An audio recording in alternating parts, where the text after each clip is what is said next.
नमस्ते। स्टार्ट करते हैं डीमार्ट के रिजल्ट से। उससे पहले 2 मिनट मार्केट को समझते हैं। तो हुआ क्या, स्मॉल कैप और मिड कैप में पिटाई कंटिन्यू रही। 3-4 दिन बाद मार्केट खुला था, मुझे लगा था कि यार थोड़ा सा दया आ जाएगी मार्केट को और मेरा पोर्टफोलियो वापस से ऊपर जाएगा, लेकिन नहीं। स्मॉल कैप और मिड कैप में भाई कुटाई चल रही है। उसमें 1% और साफ हो गया पोर्टफोलियो का, क्योंकि मैं स्मॉल कैप और मिड कैप को होल्ड करता हूँ। आप देखेंगे लार्ज कैप में पिटाई नहीं हुई है। लार्ज कैप आधा 1%, 1.5% ऐसा करके बढ़े ही हैं शेयर्स आईटी में। बट स्मॉल कैप और मिड कैप में आप देखेंगे तो वो बड़े कंफ्यूजन में है। और आप देखेंगे उनके जो भरोसा होता है ना स्मॉल कैप और मिड कैप में, वो जनरली थोड़ा सा कम रहता है, क्योंकि वहां पर पी एक्सपेंशन बहुत हुआ है। कई सारे शेयर्स डबल हुए हैं, ट्रिपल हुए हैं मेरी पोर्टफोलियो में। और कुछ शेयर्स जो लॉस में थे वो तो मैंने बेच ही दिए थे, तो उसके बारे में मैंने आपको बताया था। तो ऐसा लगता है कि अगले क्वार्टर का रिजल्ट जब तक नहीं आएगा, जब तक इनमें कॉन्फिडेंस थोड़ा सा डगमगाएगा ही, क्योंकि पहले के रिजल्ट्स इतने अच्छे नहीं थे जितने अच्छे पिछले क्वार्टर और उसके एक क्वार्टर पहले के थे। तो उस वजह से देखते हैं कि आने वाले क्वार्टर में क्या होता है, उससे फिर समझ में आएगा कि इसका रिजल्ट किस टाइप का आएगा और उसको समझने में थोड़ी सी आसानी होगी। वापस आते हैं अपने टॉपिक पर, डीमार्ट पे। तो इसका जो टॉप लाइन ग्रोथ है इस क्वार्टर का, ये 18.5% ईयर ऑन ईयर, जिसकी वजह से 3-4% स्टॉक भाग गया। लेकिन जो प्रॉफिट ग्रोथ है वो रह जाता है वही 2-2.5% के आसपास। तो जो प्रॉफिट ग्रोथ है, बॉटम लाइन है, वो फ्लैट है एक तरह से, क्योंकि 2-2.5% तो ऐसा काउंट नहीं होगा। तो वहां से एक चीज मुझे प्रॉब्लम दिखती है कि यार अगर बॉटम लाइन फ्लैट है तो अगले जो क्वार्टर में है वो पैसा कहाँ से लगाएंगे, और रिजर्व्स होता है, थोड़ा बहुत कैश पड़ा होता है। बट वहीं पर अगर हम देखते हैं मार्जिन को, तो मार्जिन भी इनके कुछ खास नहीं है। पहले जो मार्जिन थे उससे 1% के आसपास क्रैश कर गए। 10.5-11% के मार्जिन थे, उसमें से 9.5 फंबल कर रहा हूँ 9.5-10% के मार्जिन रह गए हैं इसमें। तो वहां से देखता है कि यार इनका जो डिस्क्रेशनरी था वो इतना नहीं बिक रहा है जितना पहले बिक रहा था। डिस्क्रेशनरी क्या होता है, ऐसे आइटम्स जो डेली लाइफ में एसेंशियल नहीं है, जैसे कि खाने पीने की चीजें होंगी, ये तो एसेंशियल होती हैं। बट लेट्स से आपको कोई कुकी खानी है, मतलब आपको बिस्किट की जगह कुकी खानी है, 100 रुपए वाला बिस्किट खाना है एक तरह से, तो आपने वो नहीं लिया। या फिर आप बहुत अननेसेसरी खर्चा नहीं कर रहे हैं, जैसे कि जो आइटम्स जिनको ना लें तो भी काम चल जाएगा, ऐसे आइटम्स डिस्क्रेशनरी होते हैं। तो उसका सेल थोड़ा सा कम रहा कंपैरेटिवली लास्ट क्वार्टर में भी और इस क्वार्टर में भी, जिस वजह से भी मार्जिन थोड़े कम रहे, क्योंकि डिस्क्रेशनरी में इनका मार्जिन ज़्यादा होता है। अब इसको डिस्कस करने से पहले एक बार समझ लेते हैं बिजनेस मॉडल को, कि बेसिकली बिजनेस क्या है। तो डीमार्ट एक एक्स्ट्रा ऑर्डिनरी बिजनेस मॉडल लेके आता है। जो रिटेल सेगमेंट है उसमें बिग बाजार आया था पहले, जो रिटेल में मिडिल क्लास कोई कैटर करते हैं, तो वहां से उन लोगों ने बिजनेस बनाया। हम लोग बचपन से बिग बाजार जाते आ रहे हैं, बट हमने देखा कि उस एरिया में मार्जिन वाले इशू में, क्योंकि डेड स्टॉक बहुत होता है, तो वहां से बिजनेस बना नहीं। तो किशोर बियानी जो उनके फाउंडर थे, तो वहां पर उनकी कंपनी उनको एट द एंड डेट वगैरह की जगह, और वो डेट से जब एक्सपेंड कर रहे थे, तो वहां से एक तरह से बैंकक्रप्ट हो गई पूरी कंपनी, और उनको एट द एंड वो कंपनी सेल ही करनी पड़ी। तो प्रॉब्लमेटिक दिख रही थी इंडस्ट्री, इतना इजी नहीं था इसको कैटर करना। वहीं पर राधा किशन दमानी जी ने इसको एक स्टोर को खोल के पहले उसको बड़ा प्रॉफिटेबल बनाया, उसके बाद इसके स्टोर्स को ओपन किया। और इसके स्टोर्स में खास बात क्या है कि ये जो स्टोर्स हैं, या तो इनके खुद के खरीदे हुए स्टोर्स हैं, या फिर लॉन्ग टर्म लीज पे लिए हुए हैं, 10-20 साल के लिए रेंट फिक्स कर लेते हैं, उस पर ये अपना स्टोर चालू करते हैं। ऐसा नहीं होता है कि सारे जो स्टोर्स हैं वो बार बार बदल बदल के मोटे मोटे रेंट देने पड़ रहे हैं, तो उसमें मार्जिन पे इम्पैक्ट पड़ता है। इसके अलावा ये करते क्या है, ये बल्क में खरीदते हैं, ये ज्यादा सामान खरीदते हैं। तो उससे होता क्या है, जब कस्टमर आता है तो ये प्राइसिंग वाला गेम खेलते हैं, जिसमें कस्टमर को सबसे सस्ता दे देते हैं। आपको 14 रुपए की मैगी का पैकेट 12 रुपए में दे देंगे। कोई नया बिस्किट है फेमस अगर शहर का, तो उसको लाके अपने स्टोर में रख लेंगे। और होता क्या है, सस्ता देते हैं तो भीड़ लग जाती है। जब भीड़ लग जाती है तो नए ब्रांड्स जो हैं वो कोशिश करते हैं कि हम भी अपना ब्रांड का जो कोई प्रोडक्ट है वो हम इनके शेल्फ में रखें। तो उसके बाद ये लोग क्या करते हैं कि उसको शेल्फ में प्राइस लगा रखे हैं कि ऊपर वाली शेल्फ में रखने का हम आपसे रेंट चार्ज करेंगे। उनसे रेंट चार्ज करते हैं, उसके बाद क्या होता है कि उनसे जो उन्होंने रेंट चार्ज किया उसको डिस्काउंट में कन्वर्ट करके वो कस्टमर को दे देते हैं, तो और ज्यादा प्रोडक्ट बिकने लगता है। तो इस टाइप का बिजनेस मॉडल है, तो काफी डिफरेंट बिजनेस मॉडल है। तो उसी की वजह से ये धीमे धीमे करके स्केल किए। और राधा किशन दमानी जी को अगर आप नहीं जानते हैं तो मैं बता देता हूँ कि राकेश झुंझुनवाला सर थे, उनके गुरु हैं। वो बोलते हैं कि मैंने ट्रेडिंग इनसे सीखा, और हर्षद मेहता के टाइम पर काफी शॉर्ट करके इन्होंने पैसा बनाया था। इनका पर्सनल पोर्टफोलियो ही 2 लाख करोड़ के ऊपर का है। तो इनको पता है कि स्टॉक मार्केट में शेयर कैसे चलता है। इसीलिए अब ये चीज भी देखेंगे कि इनका जो शेयर है वो हमेशा बहुत अच्छे वैल्यूएशन पे ट्रेड करता है, क्योंकि इनको पता है कि कहाँ पर कितनी होल्डिंग बांटनी है, किस तरह से कंपनी को प्रेजेंट करना है कि उसको अच्छा वैल्यूएशन मिले मार्केट में। तो वो स्टॉक मार्केट के बंदे हैं, तो उनको पता है कि कंपनी को वैल्यू कैसे मिलेगा। अब बात करते हैं कि भाई कंपनी का बिजनेस मॉडल हो गया। अब बात करते हैं कि प्रमोटर्स में कौन है। तो राधा किशन दामानी जी ने अच्छे अपनी समझ से लोगों को अपॉइंट किया है, जो सीईओ हैं, सीएफओ हैं, तो बहुत अच्छे से मैनेज करते हैं। इसी वजह से हमें कभी भी बिजनेस मॉडल फेलियर यहाँ पे देखने को नहीं मिला। बट वहीं अगर हम बात करें कि यहाँ पर कंपटीशन कौन है, तो बिग बाजार कंपटीशन था, तो बिग बाजार तो अब आउट हो गया, बिग बाजार तो कंपटीशन में है नहीं। बट वहीं पर अगर हम देखेंगे तो रिलायंस वापस से कंपटीशन में आ रहा है, तो जिस वजह से रिलायंस रिटेल हो गया और कुछ कुछ नए रिलायंस ट्रेंड्स हो गया, तो वहां से वो अफोर्डेबल मिडिल क्लास को कैटर करने वाले स्टोर्स खोल रहे हैं। और मैंने कुछ टाइम पहले विजिट किया था रिलायंस रिटेल, तो मैंने एक चीज देखी कि वो डीमार्ट के बिजनेस मॉडल को ही एक तरह से कॉपी कर रहे हैं, जैसे कि अंदर बहुत ज्यादा प्रीमियम चीजें ना लगाना, बहुत सस्ते में बड़ा स्टोर खोलते हैं और जितना पैसा बचता है उसका ऑपरेटिंग वो सारा डिस्काउंट दे देते हैं। तो उससे होता क्या है, ज्यादा से ज्यादा प्रोडक्ट बिकने लगता है। तो उसमें हुआ क्या कि सेम टाइप की स्ट्रेटजीज को वो अप्लाई कर रहे थे। जैसे कि एक तरफ सर्फ रखा है, तो कोई मदर है तो वो सर्फ लेने आएगी बच्चे को हाथ में पकड़ के, या फिर वो हाथ पकड़ के इधर उधर ही खेल रहा होगा, तो उसी के बगल में बच्चों के खिलौने रख लिए, या फिर कोई किचन का आइटम है उसी के बगल में चॉकलेट्स रख दी, ताकि जब मदर आए या फिर कोई भी घर के बच्चे साथ में रहें तो वो वहां से जिद करें कि मेरे को टेडी बियर दो, मेरे को चॉकलेट दो, तो वहां से वो उठा लें। तो ऐसे करके बहुत ही गिमिकी टाइप की चीजें करते हैं, बहुत फनी होता है ये। बट एक्चुअल में वो प्रेजेंट था। आप कभी विजिट करेंगे डीमार्ट को या फिर रिलायंस रिटेल को, तो आप ये चीज नोटिस करेंगे। तो उस वजह से क्या हुआ कि पी वैल्यूएशन उतना नहीं मिलेगा जितना मिलना चाहिए था। क्या ओवर वैल्यूड हो गया था, क्योंकि डोमिनेंस ही मान रहे थे कि बिग बाजार तो भाई बर्बाद हो गया, वो सब काम करने में जो ही कर रहा है, तो अभी डोमिनेट कर रहा है, इस फील्ड में कोई है नहीं। तो उससे होता क्या है, पी को दूसरे शब्दों में भरोसा भी बोलते हैं, तो भरोसा बहुत ज्यादा हो गया था और बुलरन चल रहा था। तो उस टाइम पे क्या होता है, इसकी टोपी उसके सर, उसकी टोपी इसके सर। तो ग्रोथ को देखें अभी, तो उस हिसाब से भी मेरे को लगता है बहुत ज्यादा पी हो गया था। 300 350 का पी बना दिया था, वापस से इसका पी जो है वो आ गया है 105 पर।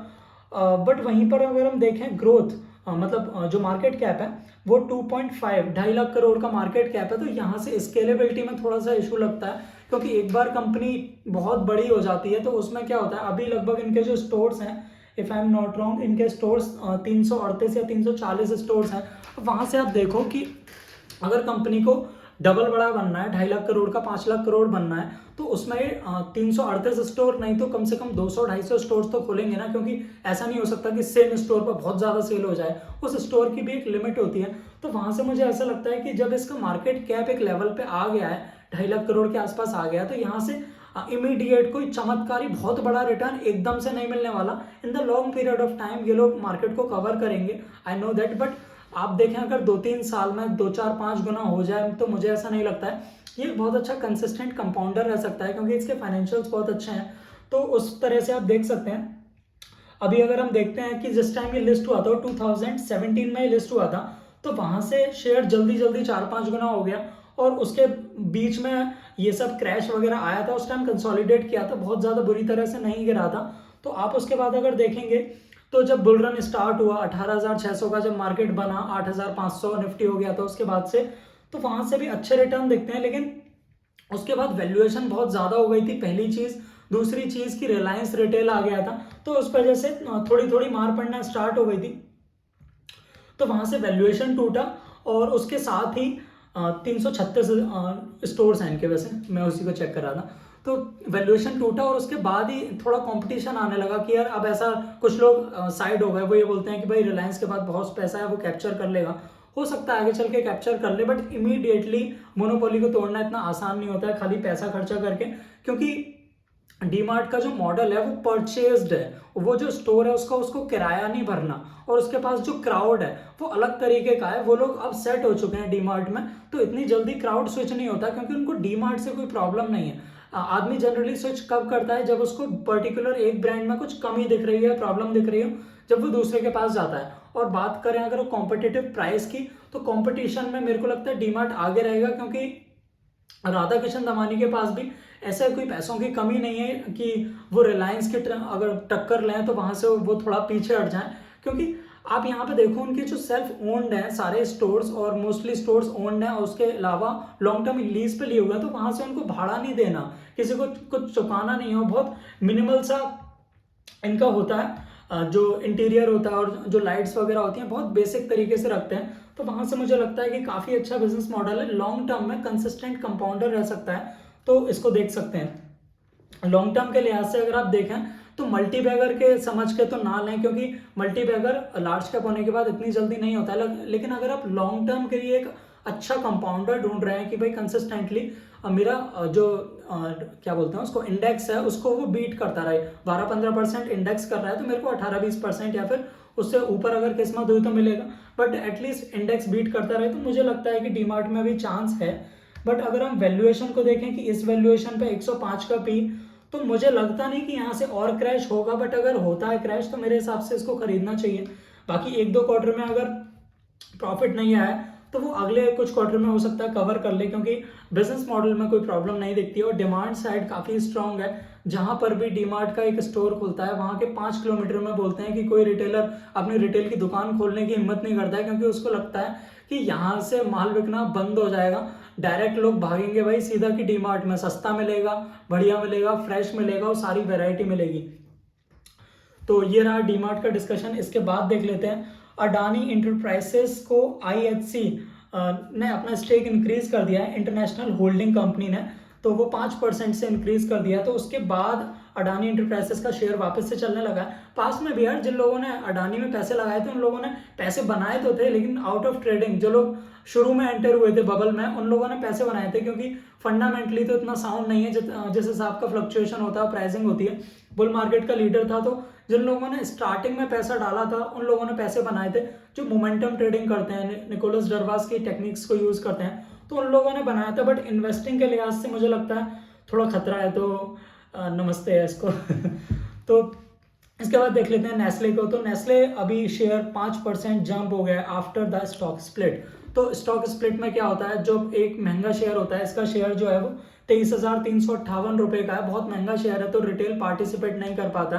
तो उस वजह से होता क्या है कि एक लेवल पे आके उसका जो प्राइस है वो बढ़ने में दिक्कत करता है, तो उसके बाद प्रमोटर्स डिसाइड करते हैं कि स्टॉक को स्प्लिट किया जाए, फिर बोनस दिया जाए, कुछ भी कहानी सुना लो। उसमें होता क्या है, वो स्टॉक के टुकड़े कर रहे होते हैं। बोनस का मतलब ये नहीं आपको फ्री में स्टॉक दे देंगे, आपकी जेब में 10 का नोट है, मैंने पहले ही ये बोला था, वो 10 का नोट निकालेंगे, 5-5 के 2 नोट आपको रख देंगे, तो आपको लगेगा ज्यादा पैसे हैं, ज्यादा नहीं है भाई, सेम पैसा है। तो नेस्ले को अगर हम देखें कंसिस्टेंट कंपाउंडर रहा है बहुत पुराने टाइम से, और अगर हम डोमिनेंसी वाले प्रोडक्ट देखते हैं तो मैगी मिलता है मेरे को। मैगी के कंपटीशन में बहुत सारे प्रोडक्ट आए, लेकिन कुछ भी उसको ऐसा आउट परफॉर्म नहीं कर पाया। मैगी अपने आप में एक डोमिनेंसी थी, अभी भी मैंने 2 घंटे पहले मैगी खाई थी, तो वहां से मुझे टेस्ट अभी भी याद है। कि आप देखें पतंजलि आटा नूडल हो गया, इधर उधर नए नए तरह के आ गए, सनफ्यूज चिपी हो गया, बट मैगी मैगी है। वो मैगी की मैगी मांगते हैं, मैगी नहीं होता है तब बिकता है वो, बट मैगी को जब किसी को चाहिए तो उसको मैगी ही चाहिए। तो वहां से मुझे ऐसा लगता है एफएमसीजी में इन लोगों के पास मार्जिन अच्छा है, क्योंकि एक चीज और डीमार्ट और नेस्ले से मेरे को अभी याद आया कि डीमार्ट अगर आप देखेंगे तो पी इन लोगों का इस तरह का बना है जैसा एफएमसीजी कंपनी का होता है, बट एफएमसीजी कंपनी में और डीमार्ट में डिफरेंस ये है कि एफएमसीजी कंपनी में मार्जिन डीमार्ट से डबल ट्रिपल होता है, क्योंकि उनका मैन्युफैक्चरिंग होता है। लेकिन वहीं अगर आप देखेंगे कि डीमार्ट पे क्या है, तो डीमार्ट बेचने का काम करता है, तो इनके पास 20% 25% मार्जिन नहीं आ सकता। तो वैल्यूएशन मुझे लगता है कि मोनोपोली का वैल्यूएशन उसको ज्यादा समझा, उसको रादर देन एफएमसीजी वाला मार्जिन देने पर क्रैश हो सकता है अगर फ्यूचर में डोमिनेंसी नहीं रही तो पी की ये बात थी वैल्यूएशन की। तो बाकी नेस्ले पे अभी हम थे, तो नेस्ले में मैं ये बता रहा हूँ कि कंसिस्टेंट कंपाउंडर है। अगर आप मार्केट बीटिंग रिटर्न्स चाहते हैं तो मुझे लगता है कि नेस्ले एक अच्छा बैट होगा। एफएमसीजी सेक्टर है, जब मार्केट क्रैश होता है उस टाइम पर अच्छा ग्रिप रहता है और खराब नहीं होता है शेयर। जनरली 10-5% 20% गिर जाता है, जहां पर बाकी शेयर्स जो है मिड कैप स्मॉल कैप वो 40-50% 60-60% तक गिर जाते हैं। वहीं पर जो एफएमसीजी वाले शेयर्स हैं, हिंदुस्तान यूनिलीवर हो गया और नेस्ले हो गया, नेस्ले इंडिया की बात हो रही है, नेस्ले बाहर भी लिस्टेड है, तो वहां से काफी सारे प्रोडक्ट्स हैं जो इनके कंटिन्यूस चलते हैं, हमारे डे टू डे लाइफ में यूज होते हैं, मुझे बताने की जरूरत नहीं है, बहुत सारे प्रोडक्ट्स हैं। तो वहां से मुझे लगता है कि जब ये स्टॉक स्प्लिट हो जाएगा उसके बाद थोड़ा सा रिटेल इन्वेस्टर्स के बजट फ्रेंडली हो जाए, मतलब बोलते हैं ना कि यार सस्ता शेयर है ले लो, और जनरली किसी के पास 23,358 का शेयर है तो 20-25 हज़ार जिसके पास नहीं है, किसी के पास 5 हज़ार है, तो वो भी इन्वेस्ट कर पाएगा अगर ये भाई इतना सस्ता हुआ है स्प्लिट करके कि 4-5 टुकड़ों में हो गया। जनरली तीसरे चौथे नंबर का शायद ये सबसे महंगा शेयर होगा, उससे सबसे महंगा तो इस टाइम वो MRF है, तीसरे चौथे नंबर पे होगा ये। तो बहुत टाइम से इन लोगों ने स्प्लिट नहीं किया था। जनरली इससे दो इफेक्ट होते हैं अगर आप मोटा मोटा समझेंगे कि ना स्प्लिट करने का, ना उसको बोनस करने का, मतलब ना तोड़ने का रीजन जो होता है वो ये होता है कि कंपनी ये नहीं चाहती कि इसमें ट्रेडर्स घुसें या फिर इसमें मैनिपुलेशन हो, क्योंकि उठापटक बहुत बढ़ जाती है। सस्ता शेयर होता है कि भाई 20 रुपए वाला शेयर, 10 रुपए वाला शेयर, तो वो वाली भी एक चीज़ है। बट अगर आप देखेंगे कि यहाँ से अगर कंपनी का ग्रोथ थोड़ा थोड़ा अटकता है तो वहाँ से अगर हम स्टॉक को स्प्लिट कर देते हैं तो वहाँ से वो ग्रोथ वापस आने के चांस होते हैं, क्योंकि रिटेल अच्छे से पार्टिसिपेट कर पाता है उसमें। इसके बाद देख लेते हैं, वेदांता ने 2500 करोड़ रुपए रेज किए हैं फ्रॉम ओकट्री। ओके, वेदांता यार मुझे फंडामेंटली थोड़ा सा प्रॉब्लम लगता है। आप अगर इसका क्या बोलते हैं डिविडेंड देखेंगे तो बहुत ही अजीब टाइप का डिविडेंड है। ये लोग लोन लेके डिविडेंड देते हैं, कंपनी का जितना वैल्यू नहीं है उतना ये इधर उधर बांटते फिरते हैं। तो मुझे लगता है कि यार आप इसके चक्कर में पड़े ना, क्योंकि बहुत रिस्की है। मुझे ऐसा लगता है डिविडेंड के चक्कर में अगर आप इसमें पैसा डालेंगे तो आपको सूद सहित वो पैसा लौटाना पड़ेगा। अब वो बात अलग है कि यार 10 लोगों ने डाला, 2-3 लोग निकल गए जिस टाइम डिविडेंड पे उन्होंने पैसा बना लिया, और बाकी अगर आप देखेंगे साल 2 साल से तो क्रैश ही कर रहा है। बिजनेस मॉडल में दम नहीं है, बहुत दिक्कत वाला मॉडल है, और कैश इनका अच्छा नहीं है, प्रॉफिट्स अच्छी तरह नहीं आ रहे हैं, और डिविडेंड ये अंधाधुंध बांटे जा रहे हैं, क्योंकि मेजोरिटी ऑफ द जो स्टेक है वो प्रमोटर्स के पास है। तो वो ये देखते हैं कि भाई कहीं से भी आ रहा है, जो भी आ रहा है इतना चंक हमारे पास आ जाएगा, तो ऐसा करके वो डिविडेंड बांटते हैं। आपका भला नहीं कर रहे हैं, बहुत बड़ा पोर्शन शेयर्स का उनके पास है, तो डिविडेंड से पैसा उनके पास जाता है, इसलिए बांटते हैं। इसके अलावा देख लेते हैं कि भाई जो IT जाइंट्स हैं उनके रिजल्ट्स के बारे में क्या हो रहा है। तो सेकंड क्वार्टर का जो रिजल्ट है TCS वो अक्टूबर 11 को अनाउंस हो जाएगा। इसके अलावा इन्फोसिस एंड HCL टेक्नोलॉजीज 12 अक्टूबर को अपना रिजल्ट जो है वो अनाउंस करेंगे। रिजल्ट अनाउंस होने से क्या इफेक्ट आने वाला है मैं आपको बताता हूँ।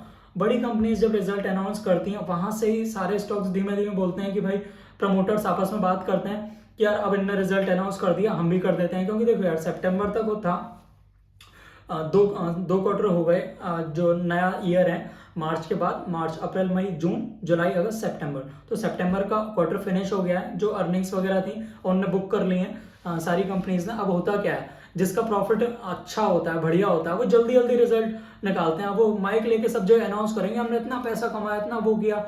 और जिसका रिजल्ट खराब आएगा, आप देखेंगे बच्चे के एग्जाम में अगर नंबर कम आते हैं, वो या तो पेपर को फाड़ देता है, या फिर वो छुपा लेता है, फिर वो खा जाता है, कुछ ना कुछ करता है। तो इसी तरह कंपनीज भी करती हैं, जिसका रिजल्ट खराब आता है उसको डिले करता जाता है। बट जिसका रिजल्ट अच्छा आता है वो जल्दी से जल्दी उसको बाहर लाने की कोशिश करता है, ताकि स्टॉक के प्राइस पर उसका इफेक्ट आए।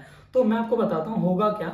जैसे ही बड़ी कंपनीज अपने रिजल्ट्स अनाउंस करेंगी, TCS 11 अक्टूबर को कर रहा है, इन्फोसिस HCL टेक 12 अक्टूबर को कर रहे हैं, तो उसमें होगा क्या, एक आध दिन ऊपर नीचे हो जाता है अनाउंसमेंट के बाद भी, तो उस चीज़ से अवेयर हैं आप। तो उसमें होगा क्या कि छोटे जो हैं स्मॉल कैप और मिड कैप IT, वो भी देखेंगे कि यार बड़ी कंपनीज ने अपने रिजल्ट अनाउंस कर दिए हैं, तो हमें भी अब अनाउंस करने चाहिए।